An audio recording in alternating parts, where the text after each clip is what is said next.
Hi, it's Christine again doing a review for the silicone dog print molds. I like that these are food safe and they are easy to clean and they're very cute. They come in a set of 2, which I like. I love these molds because I can make tasty, nutritious treats for my dog. Here I'm using bone broth and here I'm using goat's milk and a combination of bone broth and goat's milk.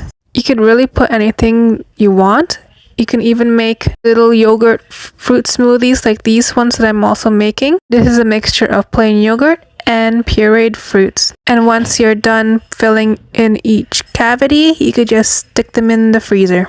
I like that these are made with silicone so they're easy to pop out. Just like this, aren't these adorable? I like to pop them out and put them in a container in the freezer. And give this to my dog whenever, or stuff them in a dog puzzle for him to lick out. Let's see how my dog likes these. This one is a frozen bone broth.